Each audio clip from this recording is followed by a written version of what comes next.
I'm going to show you how I made this small storage cabinet.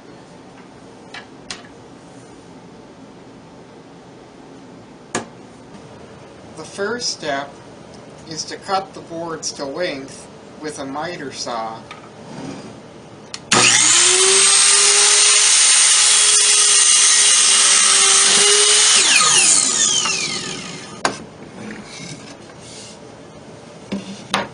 The back of the cabinet is made from 1/4-inch plywood and measures 32 inches by 14 inches.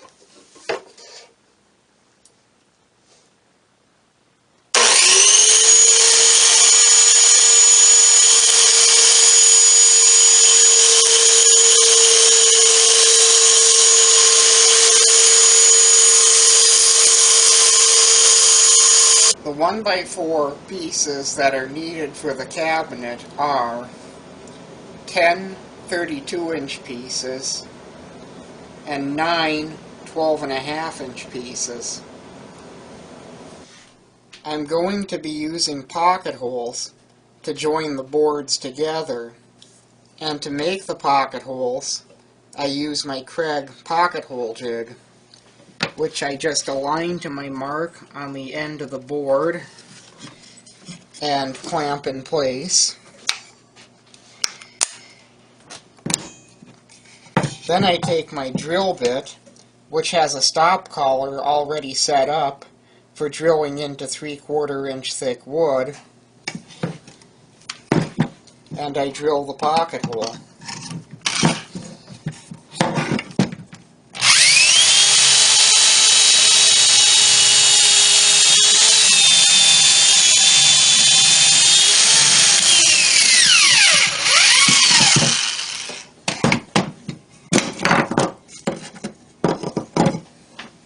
For the longer boards, I use my larger 2-hole Kreg jig, which I start by setting it to the thickness of the wood, which is 3/4 of an inch,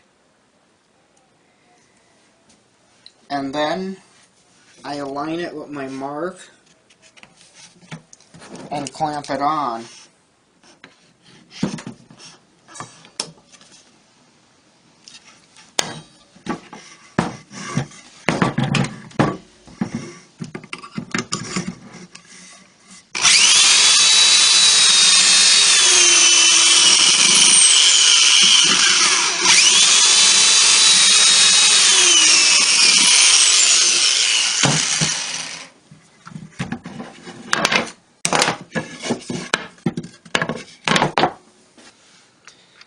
I use 1 1/4-inch pocket hole screws to join the boards together. Clamps are used to hold the boards in position while they are being joined.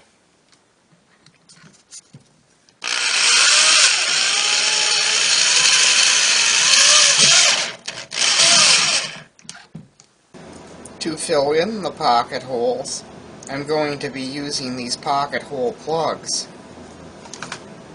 I start by taking a little bit of wood glue and putting it into the pocket hole. Then I insert the plug, give it a little bit of a tap, and wipe away the excess glue.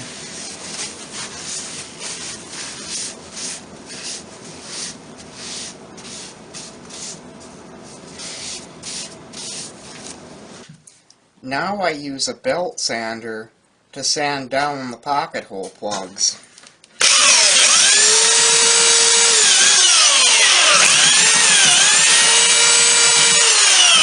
I begin assembling the cabinet box using 1 1/4-inch pocket hole screws. Clamps are used to hold the boards in position while they are being screwed.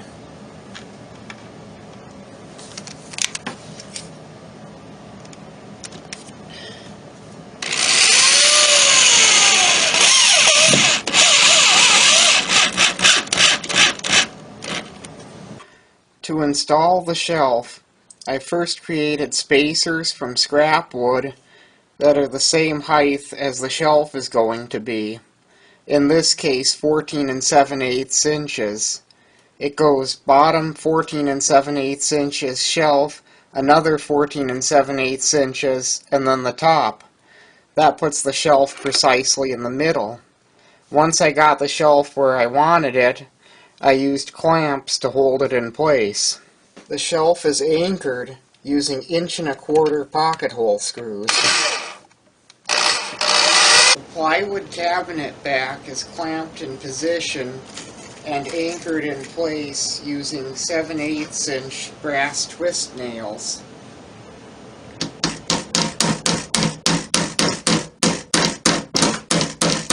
For the plugs on the bottom of the cabinet, I use the belt sander to sand them flush.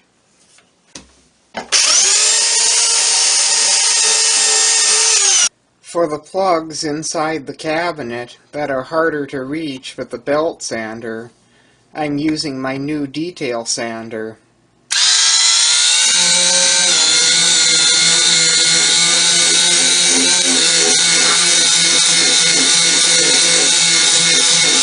Polyurethane spray varnish is used to finish the cabinet.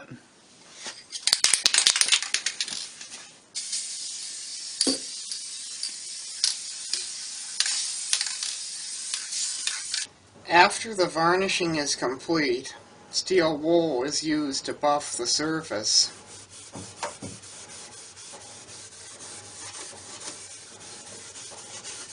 I've measured for the hinges. I measure in 3 inches from the top and 3 inches from the bottom, and then I mark where the pilot holes go with a pencil. The pilot holes are 5/64 of an inch.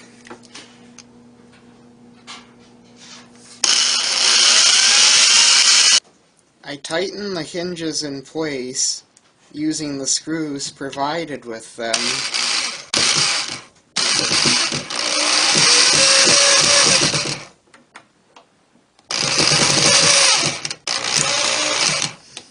Now I'm going to drill the hole for the doorknob.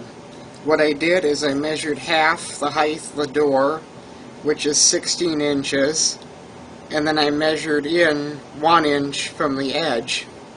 The hole I'm going to be drilling is 3/16 of an inch.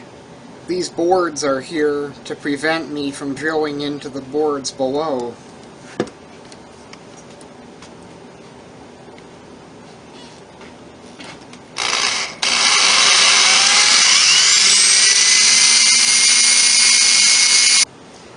The doorknob is attached using this bolt.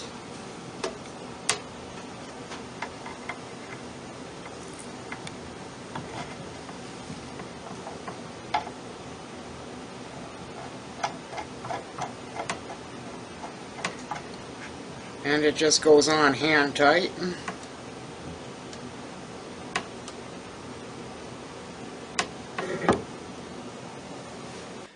Now I install the cabinet's magnetic catch. I use a clamp to hold it in place while I use a pencil to mark where the pilot holes go.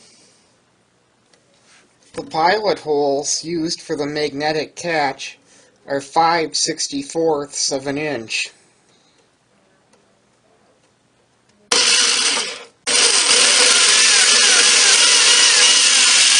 The clamp is again used to hold the catch in place while the screws that anchor it are tightened.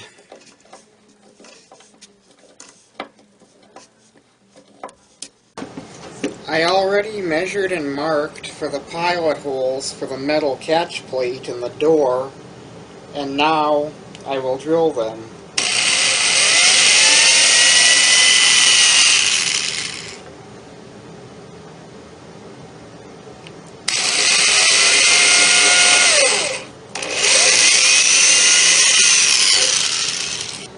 The metal catch plate is then mounted to the door using the provided screws.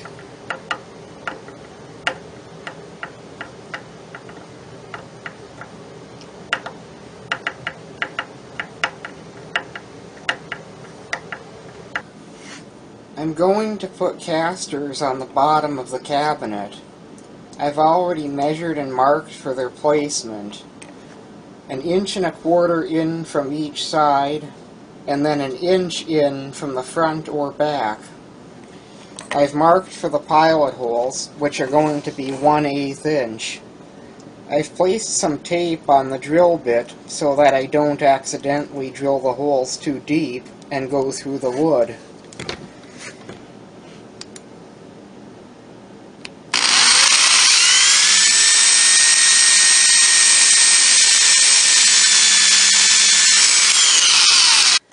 The caster wheels are anchored in place using 3/4 inch wood screws.